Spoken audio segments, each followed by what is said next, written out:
Saludos, nosotros somos los integrantes del equipo A, Kelvin Turbí, Yaemi Sánchez y una servidora de Cire Franco. Y nos toca desarrollar el tema, el debido proceso y justicia penal de la persona adolescente en conflicto con la ley.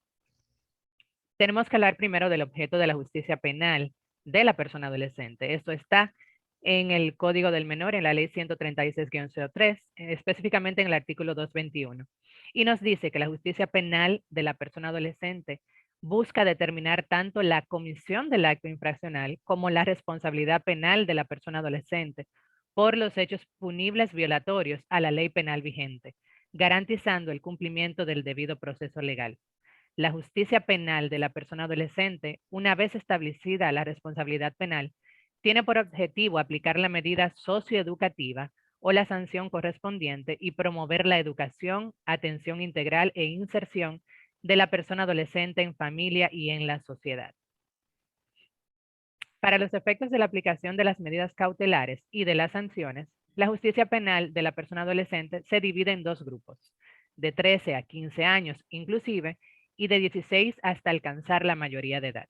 Cabe destacar que los niños y niñas menores de 13 años en ningún caso, repito, en ningún caso son responsables penalmente. Por tanto, no pueden ser detenidos ni privados de su libertad ni sancionados por autoridad alguna. No podemos hablar de justicia penal tratándose de adolescentes sin antes mencionar las doctrinas que rigen el proceso.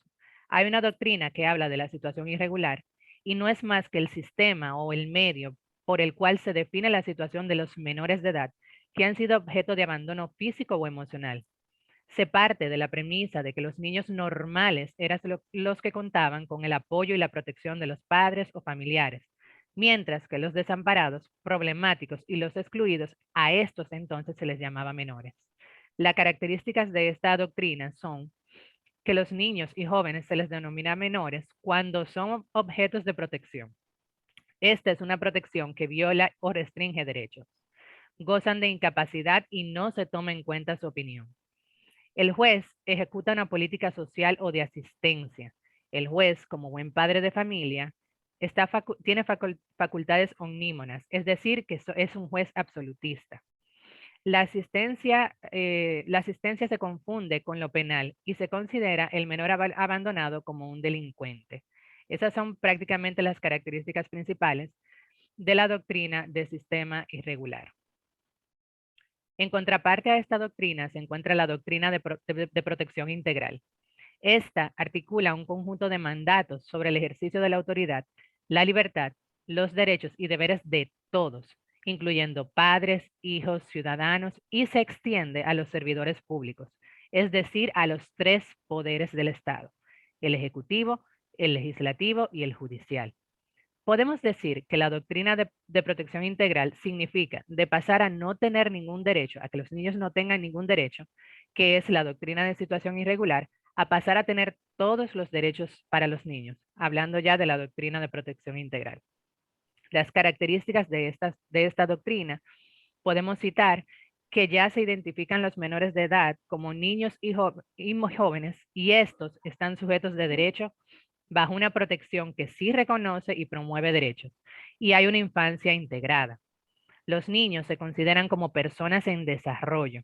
La opinión del niño es central y los adultos y las instituciones que están en situación son los que están en situación irregular. El juez es un técnico y en la actividad jurisdiccional el juez está limitado a las garantías. La asistencia se separa, lo asistencial se separa de lo penal. Existe la responsabilidad penal juvenil y desaparecen los términos menores abandonados.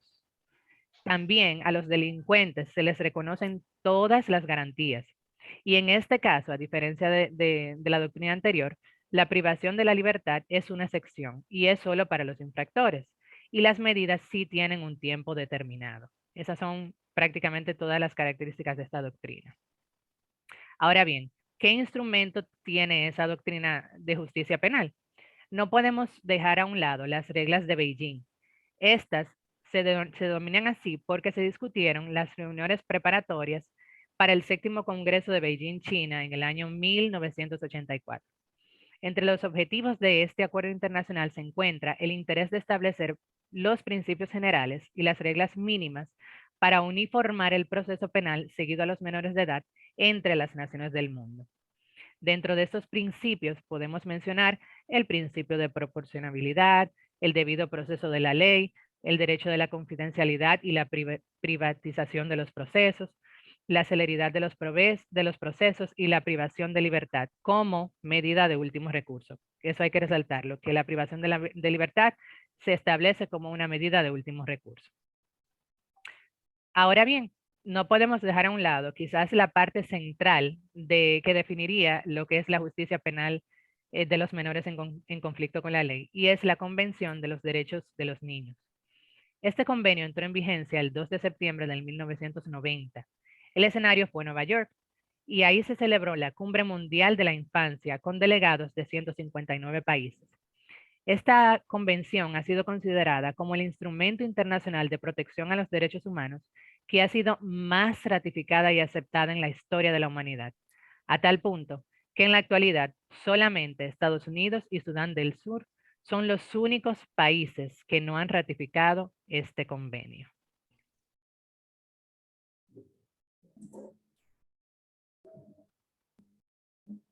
Y en segundo momento tendremos lo que es los fundamentos filosóficos del sistema de justicia penal de la persona adolescente. Lo primero que tenemos que resaltar es la base legal, el marco legal de estos fundamentos. Como número uno tenemos la Constitución de la República Dominicana, la Ley 136-03 sobre el Código del Menor, está el Código Penal y leyes especiales.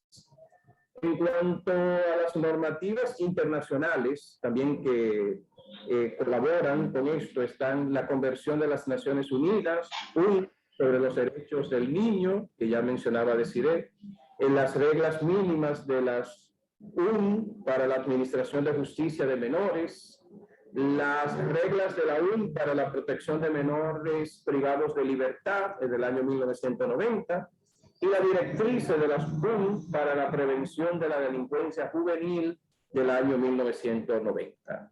En cuanto a la filosofía, tendremos que ver algunos conceptos. Lo primero que debemos recordar es sobre el derecho penal. Podemos definirlo como una parte del ordenamiento jurídico que está constituida por un conjunto de disposiciones legales que asocian a delitos y estados de peligrosidad criminal. Como supuesto de hecho, unas personas, unas penas y medidas de seguridad como consecuencias jurídicas. Y desde una visión material del derecho penal podemos decir que es una parte del ordenamiento jurídico que tiene por objeto la protección de los bienes jurídicos fundamentales del individuo y la sociedad, funcionando como un instrumento de control que persigue el objeto de mantener el orden social. Esto nunca podemos perder de vista y saber que lo esencial es la protección de los bienes jurídicos del individuo. Siempre la justicia va a buscar esto, proteger los bienes jurídicos del individuo. El derecho penal juvenil tiene como principal propósito abordar los asuntos especiales de tipo sustantivo y procesal respecto a la población adolescente en conflicto con la ley penal. El derecho objetivo hace referencia a las leyes, reglamentos, ordenanzas y, en resumen, a las normas recogidas en códigos legales y publicados para el conocimiento de todos los ciudadanos. Es el ordenamiento jurídico, por lo que cualquier norma jurídica será reconocida como derecho objetivo. La teoría del delito y la culpabilidad. El surgimiento de un derecho penal liberal fue entendido como una expresión de la llamada Ilustración que puso fin a la concepción dominante en el antiguo régimen. En el ámbito de la teoría del delito, autores como Feuerbach y Carrara distinguieron en el delito componente objetivo y otro subjetivo vinculado al primero con una infracción de la norma y al segundo con la reprochabilidad de la conducta. Dentro de este esquema, el obrar voluntario del sujeto asociado a la libertad y a la posibilidad de elegir entre distintas acciones fue tomado por el pensamiento tradicional europeo como el presupuesto para el mérito y el castigo de determinadas conductas. Ya hemos visto en este sentido las escuelas positivistas y todas estas cosas que hacían alusión a esto, y como también en el ámbito de la criminalística veíamos cómo se veía en cuanto a la conducta adulta, pero en este caso también se ve el premio y el castigo para con el adolescente. Desde la criminología crítica, Alexandro Barata ha planteado que la criminalidad es un estatus asignado a determinados individuos previamente seleccionados, en donde la teoría del delito y dentro de el concepto de culpabilidad tiene una finalidad de control social contra las clases peligrosas, quienes son previamente seleccionadas bajo una lógica determinada por el sistema capitalista. Anteriormente, lo que se decía, y viene la cuestionante otra vez, el criminal nato, si el criminal se hace. Entonces ya, desde este punto de vista, Alexandro Barata ha planteado que la criminalidad es un estatus asignado a determinados individuos, es decir, que podría verse desde esta perspectiva también. La teoría del delito es vista como un sistema que pretende contener la intervención punitiva del Estado policía, dando determinados parámetros de actuación a los tribunales. Al análisis jurídico, los conceptos de selección y vulnerabilidad plantea que el sistema penal actúa de forma diferente frente a los individuos y que ello, en gran medida, está guiado por las condiciones personales del autor de la conducta. El poder punitivo se inclina de forma selectiva frente a determinados individuos y esto hace posible establecer determinados criterios objetivos. Es un dato empíricamente demostrable que el sistema penal se orienta preferentemente a los jóvenes más vulnerables, desocupados, sin inserción social, sin trayectorias educativas, personas pertenecientes a los sectores más carenciados de nuestras sociedades.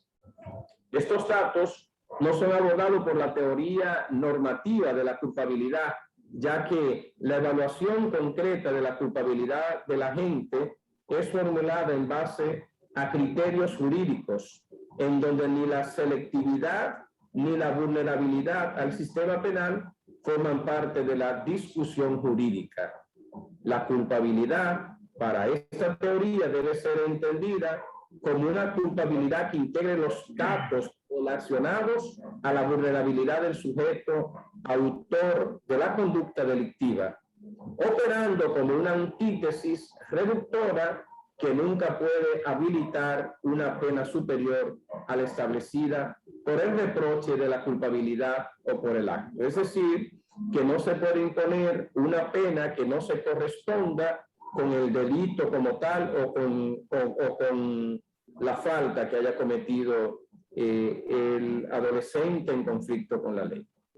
Lo fundamental de estos planteos es la posibilidad de integrar a la discusión jurídica penal por medio del concepto de la culpabilidad todo dato asociado a las circunstancias personales y bibliográficas del autor de la conducta, las cuales tendrán una influencia decisiva a la hora de determinar la magnitud del ámbito de la autodeterminación del sujeto. Ya deciré, trataba este asunto, que de acuerdo al ambiente, el ambiente también podríamos decir que condiciona al ser humano. Por eso hay que determinar un estudio social antes de determinar la conducta de este adolescente en conflicto con la ley. Primero se hace un estudio de campo y esto va a ayudar a determinar para poder establecer la sanción que se debe imponer a este adolescente?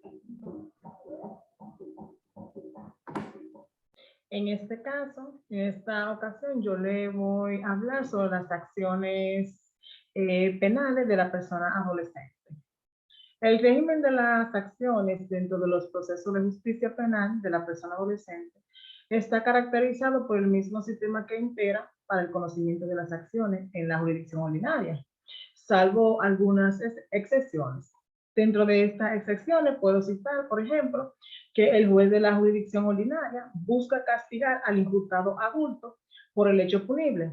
Sin embargo, la jurisdicción especializada, en este caso, el juez del Tribunal de Niños, Niñas y Adolescentes, busca reeducar al adolescente imputado tomando en prima fase el principio de interés superior del niño, niñas y adolescentes. Cabe destacar que el mismo principio busca contribuir con su desarrollo integral y asegurar el disfrute pleno y efectivo de sus derechos fundamentales. La acción penal de la persona adolescente está estatuida en la Ley 136-03 sobre los derechos de protección de niños y niñas y adolescentes. La acción penal de la persona adolescente será pública o a instancia privada.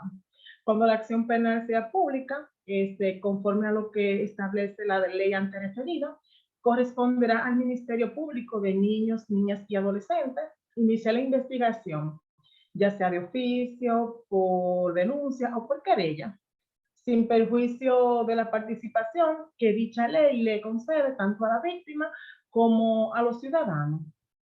La acción pública en instancia privada se ejerce con la acusación de la víctima o de su representante legal ante el Ministerio Público de Niños, Niñas y Adolescentes, quien solo está autorizado a ejercerla con la presentación de la querella y mientras la misma se mantenga. Sin perjuicio de ello, el Ministerio Público de Niños, Niñas y Adolescentes debe realizar todos los actos imprescindibles para conservar los elementos de prueba. Ahora bien, siempre y cuando este no afecte la protección del interés de la víctima.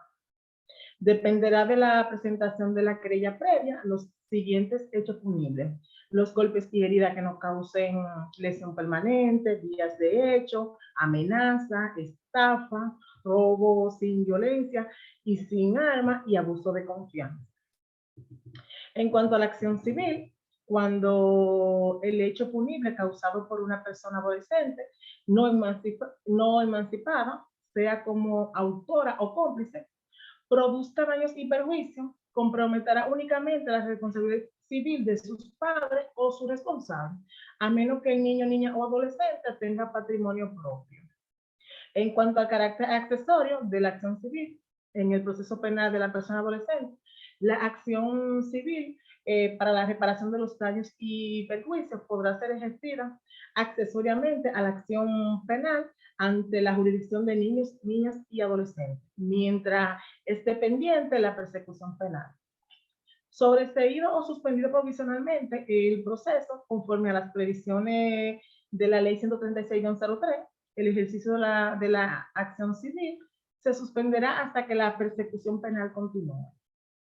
Cuando el proceso sea suspendido definitivamente en el aspecto penal, la acción civil se podrá ejercer ante la jurisdicción civil de niños, niñas y adolescentes. Es cuanto. De esta manera, nosotros terminamos este conversatorio sobre el tema asignado y hasta aquí ha sido nuestra investigación.